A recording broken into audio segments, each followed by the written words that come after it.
பேச்சுரிமை YouTube channel நண்பர்கள் அனைவருக்கும் வணக்கம்.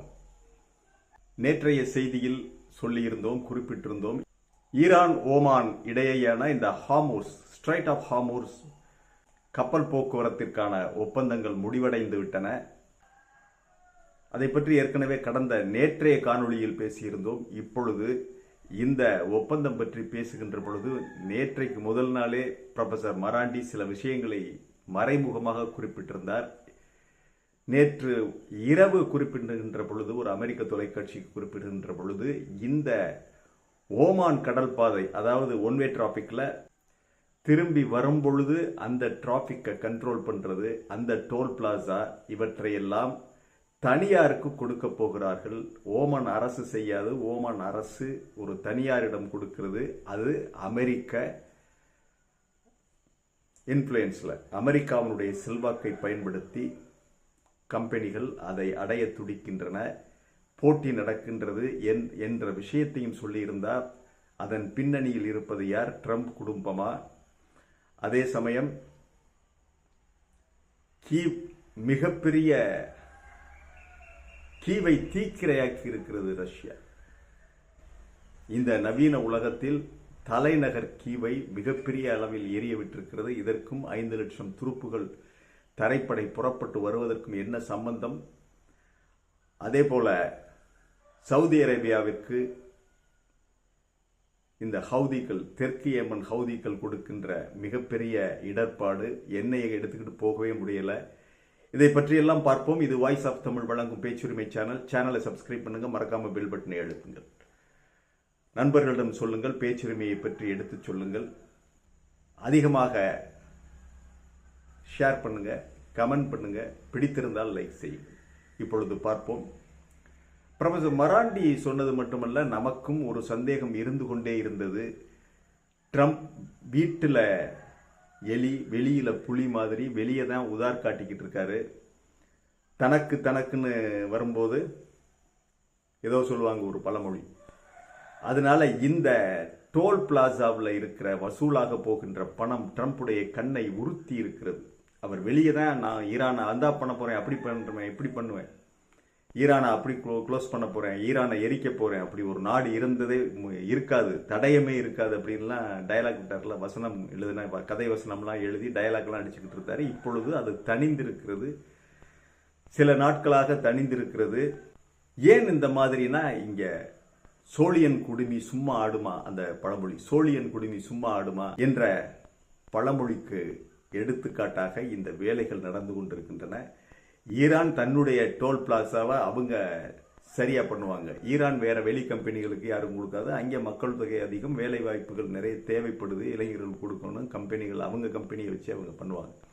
அதே சமயம் ஓமான் திரும்பி வருகின்ற அந்த டோல்கேட்டை ஓமான் தனியார் கம்பெனிக்கு கொடுக்க போகிறது. வருடத்திற்கு இத்தனை லட்சம் டாலர்களை வசூல் கொடுத்துட வேண்டியது, நீங்க மீதியை எடுத்துக்கிற மாதிரி அந்த தனியார் அல்லது வசூலிக்கிறதுல டோல், இந்த கணக்கு வழக்கு பார்த்து வசூலிக்கிறதுல டோல் எவ்வளவு வருதோ அதில் இத்தனை பர்சன்டேஜ் உங்களுக்கு, இத்தனை பர்சன்டேஜ் எங்களுக்கு அப்படிங்கிறது மாதிரி, எங்களுக்கு இவ்வளவு உங்களுக்கு இவ்வளவுன்னு பிரிச்சுக்கிற மாதிரி தனியார் கம்பெனிக்கு கொடுப்பதற்காக ஓமான் ஏற்பாடு செய்து கொண்டிருக்கிறது. இந்த பேச்சுவார்த்தையில் ஓமானுக்கு மிகப்பெரிய அளவில் பக்கபலமாக இருந்தது அமெரிக்கா. ட்ரம்புடைய லாபி தான் இந்த பேச்சுவார்த்தையில் மறைமுகமாக ஓமானை இயக்கியவர்கள். இப்ப எங்க வந்து முடியுது பாத்தீங்களா? அப்ப என்ன செய்வாங்க? ஓமான் அந்த லாபி சொன்ன கம்பெனிக்கு தான் கொடுப்பாங்க. மேற்கத்திய ஊடகங்கள் இப்பொழுதுதான் அதை பற்றி பேச ஆரம்பித்திருக்கிறார்கள். என்னன்னா, ட்ரம்புடைய குடும்பத்தில் உள்ளவர்களுடைய பினாமிகள் தான் இந்த டோல் பிளாசாவை எடுக்க போறாங்க, குத்தகைக்கு எடுக்க போறாங்க, பர்சன்டேஜ் அடிப்படையில் எடுக்க போறாங்க. அவங்க தான் இந்த பக்கம் வர்ற கப்பல்களை கண்காணிக்க போறாங்க, அதனுடைய இதை வசூல் பண்ணி ஓமான்ட்ட கொடுப்பாங்க. அதை பற்றி இவங்களுக்கு தேவையில்லை, ஈரானுக்கு அதை பற்றிய பிரச்சனை இல்லை. ஏன்னா அவங்களுக்கு போகும்போது அவங்க வசூல் பண்ணிக்கிடுவாங்க, அது அவங்களுக்கு போனா போகும். ஆனால் ட்ரம்ப் சுத்தி எங்க வந்திருக்காரு? அங்கேதான் வந்திருக்காரு.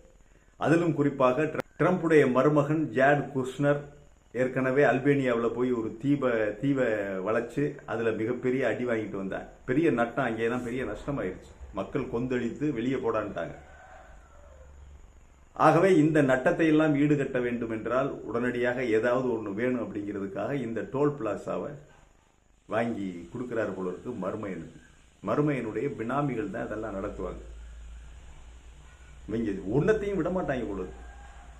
கடைசியா கக்கூஸ் கட்டண கக்கூஸுக்கு வந்து கான்ட்ராக்ட் எடுக்க சொன்னாலும் எடுத்துருவாங்க போல ட்ரம்ப் விட்ட ஆளுங்க. பினாமியாக அதை செய்ய போகிறார்கள் என்று உறுதியான தகவல்கள் கசிந்து கொண்டிருக்கின்றன. நாம் முதலில் வெளிப்படுத்தி விட்டோம்.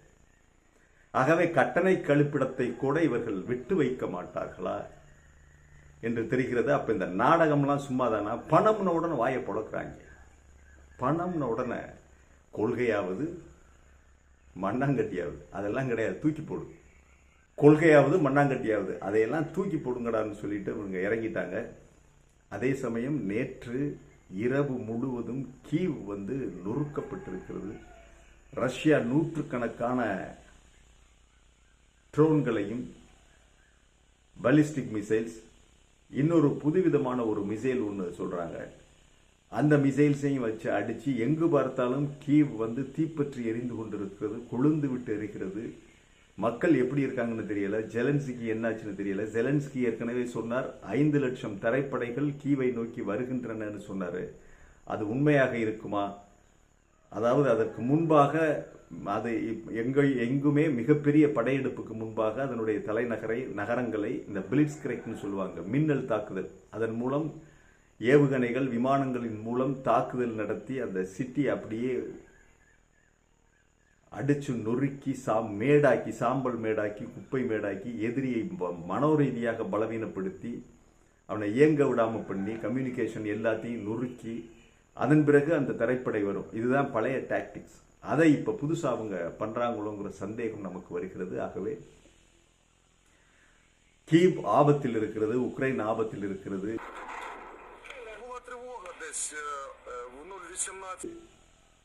செலன்ஸ்கிக்கு எதிராக போராட்டங்களும் நடந்து கொண்டிருக்கின்ற இந்த சூழ்நிலையில் நூற்றுக்கணக்கான ட்ரோன்களை வச்சு கீவ் அடிச்சு எரிய விட்டுருக்காங்க. கிட்டத்தட்ட 17 பேருக்கு மேல் இறந்து விட்டதாக சொல்லப்படுகிறது. பலி எண்ணிக்கை அதிகமாக இருக்கும். காயமடைந்தவர்கள் நூற்றுக்கணக்கில் என்று சொல்லுகிறார்கள். எங்கு பார்த்தாலும் ஒரே இடிபாடுகள், அப்படிதான் தெரியுது இங்க கீவ் முழுவதுமே. ஆனால் பதிலுக்கு உக்ரைன் அடித்ததாகவும் குர்ஸ்க் போன்ற பகுதிகள், ரஷ்யாவுடைய குர்ஸ்க் அந்த கீழைய பகுதிகள், அங்கே முழுவதும் நூற்றுக்கணக்கான ட்ரோன்களை அடித்ததாகவும், ஆனால் ரஷ்யா அதை இடைமறித்து எல்லாவற்றையும் அழித்து விட்டதாகவும், இன்டர்செப்டர்ஸ் வச்சு எல்லாத்தையும் அழிச்சுட்டான், ஒரு ட்ரோன் கூட தாக்கலைன்னு புட்டினே நேரடியாக சொல்லியிருக்கிறார். தன்னுடைய தொலைக்காட்சி உரையில், நாட்டு மக்களுக்கு விடுத்த உரையில் புட்டின் அந்த தகவலை சொல்லியிருக்காரு. அடிச்சிருக்காங்க யுக்ரைன், ஆனால் நாங்கள் இன்டர்செப்டர்ஸ் மூலம் எல்லாத்தையும் தடுத்துட்டோம்ங்கிறாரு. ஆனால் அதே சமயம் கீவ் கொழுந்து விட்டு எரிகிறது நன்றாக தெரிகிறது. மேற்கத்திய ஊடகங்கள் எல்லாமே அதை எடுத்து காட்டிக்கிட்டு இருக்காங்க. இது இந்த நிலை இப்படி இருக்கும் பொழுது சவுதி அரேபியாவுக்கும் ஹவுதிகளுக்கும் மிகப்பெரிய முட்டல் மோதல் நடந்து கொண்டிருக்கிறது. ஒரு கப்பலை கூட போக விடாமல், நகர விடாமல் அவர்கள் வைத்துக் கொண்டிருக்கிறார்கள். செங்கடல் வழியாக ஒரு கப்பலை கூட நகர்த்தவே முடியல சவுதியால். அடிக்கிறான், எல்லா கப்பலையும் அடிக்கிறான். அவர்களுக்குள் என்ன பிரச்சனை, ஹவுதிகளுடைய டிமாண்ட் என்ன, பெரிய டிமாண்ட் என்ன என்பதை பற்றி நாளைய காணொளியில் பார்ப்போம். அவங்க எதுக்காக இந்த டிமாண்ட் வைக்கிறாங்க, என்ன டிமாண்ட் சவுதி மேல வைக்கிறாங்கிறத நாளைய காணொளியில் பார்ப்போம். இன்றைக்கு இப்பொழுது சவுதிக்கு உள்ள ஒரே வழி, ஒரு நல்ல செய்தி, ஸ்ட்ரைட் ஆஃப் ஹார்மூஸ் திறக்க போறாங்க. இப்போ ஸ்ட்ரைட் ஆஃப் ஹார்மூஸை திறந்துட்டு இந்த டோல் வழியாக நீங்கள் போயிட்டு வரலாம்னு சொன்னால் சவுதி இந்த பக்கம் தான் வருவாங்க. கொடியை மாற்றுவாங்க, இது பண்ணுவாங்க, மாற்றி அனுப்பிடுவாங்க. வேறு நாட்டு கப்பல்கள் வந்து எடுத்துக்கிட்டு போகலாம், சவுதி கப்பல்களே போகணுங்கிற அவசியம் இல்லை. சவுதி இதாக இருந்தால் தானே, சவுதி கப்பலை தானே அடிக்கிறான். வேறு நாட்டு கப்பல்கள் வந்து சவுதியிலேருந்து எடுத்துகிட்டு போகலாம். அது ஸ்ட்ரைட் ஆஃப் ஹார்மூஸ்லேருந்து அவங்க இது பண்ணிட்டு போவாங்க, டோலை கட்டிட்டு போவாங்க. ஆக சவுதிக்கு ஒரு நல்ல விஷயம் என்னவென்றால், கெட்ட விஷயம் இந்த பக்கம் செங்கடலை அடிச்சுக்கிட்டு இருக்காங்க. சவுதியினுடைய ஏற்றுமதியே தடைபட்டு நிற்கிறது. சவுதி கையை பிசைந்து கொண்டு நிற்கிறார்கள். ஏன் இவங்க போய் தேவையில்லாமல் சவுதி அடிக்கல, அமெரிக்கா தான் அடிக்கிறது எல்லாம். சவுதி அடிக்கிறதே கிடையாது. இவனுக்கு தெரியாது, இவங்க அடிச்சுட்டு இவன் தலைமையில தூக்கி வச்சிருது. ஆனால் இந்த ஸ்ட்ரைட் ஆஃப் ஹார்மூஸ் திறந்துருச்சுன்னா அவனுக்கு சவுதிக்கு ஒன்றும் பிரச்சனை இல்லை. மற்ற நாட்டு கப்பல்கள் வந்து எடுத்துட்டு போகலாம். ஆகவே இந்த ஸ்ட்ரைட் ஆஃப் இந்த பக்கமும் அடைச்சாச்சு, செங்கடல் பக்கமும் என்னுடைய கப்பல்கள் போக முடியல. அப்புறம் நீ ஸ்ட்ரைட் ஆஃப் ஹார்மூஸ்க்காக ஒத்துக்க அப்படின்னு சொல்லி அமெரிக்காவை மீண்டும் சவுதி கேட்டுக்கொள்ள வேண்டும். ஸ்ட்ரைட் ஆஃப் ஹார்மூஸ் பேசாம இருங்க, வந்து கப்பல்கள் போய் எடுத்துக்கிட்டு போகணும். உங்களுக்கு என்ன, நீங்க எவ்வளவு தூரம் எங்கள்கிட்ட பணம் வாங்கிருக்கீங்க, கேட்க கேட்க நாங்க பணம் கொடுத்துக்கிட்டே இருக்கிறோம்ல. அப்புறம் இதையும் அடைச்சிட்டு அப்புறம் இதையும் ஸ்ட்ரைட் ஆஃப் ஹார்மூஸ்லையும் பிரச்சனை பண்ணிக்கிட்டு இருக்காதீங்க. டோல் போடுறதுன்னா போட்டு ஓமான்ட்ட வாங்கிட்டு போங்க, விடுங்க அப்படின்னு சொல்லி சவுதி சொன்னால் ஒத்துக்கொள்ளும் அமெரிக்கா. ஏன்னா ட்ரம்புக்கு வாரி வழங்குறது, வரும்போதெல்லாம் வழிச்செலவுக்கு கை செலவுக்கு வழிச்செலவுக்கெல்லாம் காசு கொடுக்கறது. அவன் பிள்ளை குட்டி மருமையன் எல்லாரும் வந்து வழிச்செலவுக்கு கை செலவுக்கு காசு வாங்கிட்டு போவாங்க. இது வெளியே தெரியாது. இதெல்லாம் பெரிய பெரிய மனிதர்கள் விருந்துக்கு வர்றது மாதிரி வந்து வாங்கிட்டு போவாங்க. இதற்கெல்லாம் சவுதி தான் தெண்டம் அழுது கொண்டிருக்கிறது. ஆகவே சவுதி சொன்னால் அமெரிக்கா கேட்பார்கள், ட்ரம்ப் கேட்பார். ஏன்னா அவன் தான் நமக்கு கேட்கும் போதெல்லாம் பணம் கொடுக்குறான். வீம்புக்கு இதெல்லாம் பண்ணிக்கிட்டு அவனையும் ஏழையாக்கி பாப்பராக்கி விட்டுட்டு இது பண்ண வேணாம், நமக்கு பணம் கொடுத்துருவா அப்படின்னு சொல்லி அதுக்கு ஒரு கட்டணத்தை வசூல் பண்ணிக்கிடுவாங்க. ஆகவே இப்பொழுது சவுதிக்கு ஒரு பக்கம் அடைபட்டாலும் இந்த ஸ்ட்ரைட் ஆஃப் ஹார்மூஸ் திறக்க வேண்டும் என்பதில் சவுதி அரேபியா மிக மிக ஆர்வமாக இருக்கிறது. ஏன்னா அவங்களுடைய ஏற்றுமதி முழுவதும் தடைபட்டு நிற்குது. சவுதி அரேபியாவில் ஒன்றும் பண்ண முடியல. ஆகவே இந்த ஸ்ட்ரைட் ஆஃப் ஹார்மூஸ் விஷயத்தில் கூட சவுதி உதவி செய்திருக்கலாம், அமெரிக்காவோட சொல்லியிருக்கலாம், இதை நீங்கள் இதுக்கு எடுத்துட வேணாம், ஏதாவது ஒரு ரூட்டில் போனால் தான் உங்களுக்கு நாங்கள் பணம் இது பண்ண முடியும், இராணுவ தளங்களுக்கு இதுக்கெல்லாம் உங்களுக்கு நாங்கள் எப்படி கொடுக்குறதுன்னு சொல்லி சவுதி சொல்லலாம். சும்மா வீம்புக்கெல்லாம் உதார் விட்டுக்கிட்டு இது பண்ணிக்கிட்டு இருக்காது அப்படின்னு சொல்லி. ஆகவே இந்த ஸ்ட்ரைட் ஆஃப் ஹார்மூஸ் திறப்பதில் இந்த செங்கடலை இவர்கள் அடைப்பதால், இரண்டாவது ஒரு செங்கடலை இவர்கள் அடைத்து கொண்டு சவுதி, குறிப்பாக சவுதியை மட்டும் தாக்குவதால் சவுதிக்கு வேறு வழி இல்லை, ஸ்ட்ரைட் ஆஃப் ஹார்மூஸ் தான் நம்ம இங்கே தான் வர முடியும். ஆக அங்கே வருவதென்றால் அமெரிக்காவுடைய ஒத்துழைப்பு வேண்டும். இப்பொழுது பேசி அவங்க சரி பண்ணியிருப்பாங்க. அநேகமாக ஸ்ட்ரைட் ஆஃப் ஹார்மூஸில் கப்பல்கள் போக ஆரம்பித்து விடும் 2 நாட்களில் என்று தான் நமக்கு தெரிகிறது. அதற்கு அமெரிக்கா எதுவும் சொல்ல மாட்டாங்க. ஏன்னா பணம் வேணுமா, அங்கே திறந்தா தான் சவுதியினுடைய கப்பல்கள் போக முடியும். அந்த அளவுக்கு இந்த பக்கம் பிளாக் பண்ணிவிட்டாங்க. இது ஒரு டாக்டிக்ஸா இருக்கலாம். அதாவது ஸ்ட்ரைட் ஆஃப் ஹார்மூஸ் மூலமா தான் இவங்க சப்ளை பண்ணணும், செங்கடல் பக்கம் பண்ணக்கூடாதுங்கிறதுல ஈரான் கூட மறைமுகமாக ஹவுதிகளிடம் சொல்லி அங்கே பிளாக் பண்ணுடா, இந்த ஸ்ட்ரைட் ஆஃப் ஹார்மூஸை சரி பண்ணிக்கிடுவோம் அப்படின்னு சொல்லி இவங்க சொல்லியிருக்கலாம். ஏதோ ஒன்று நடக்கிறது.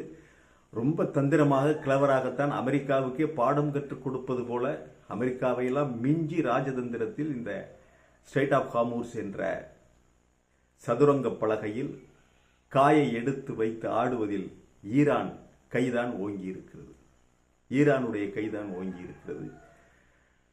நல்லதே நடக்கும் என்று நம்புவோம். ஸ்ட்ரைட் ஆஃப் ஹார்மூஸ் திறந்து கப்பல்கள் எளிதாக மிக சரியாக செல்வதற்கு அமெரிக்காவும் ஒத்துழைப்பது போல்தான் தெரிகிறது. வெளியில தான் அவர் வீரம் பேசுறாரு, உள்ளுக்க ஒத்துழைக்கிறார். ஏனென்றால் அவங்களுடைய கம்பெனி வரப்போகுது என்றுதான் நமக்கு உறுதியான தகவல்கள் தெரிவிக்கின்றன. மீண்டும் ஒரு காணொளிகளை சந்திக்கிறேன். இது வாய்ஸ் ஆஃப் தமிழ் வழங்கும் பேச்சுரிமை சேனலை சப்ஸ்கிரைப் பண்ணுங்க, மறக்காம பெல் பட்டனை அழுத்துங்க, கமெண்ட் செய்யுங்கள், ஷேர் செய்யுங்கள், பிடித்திருந்தால் லைக் செய்யுங்கள். நன்றி.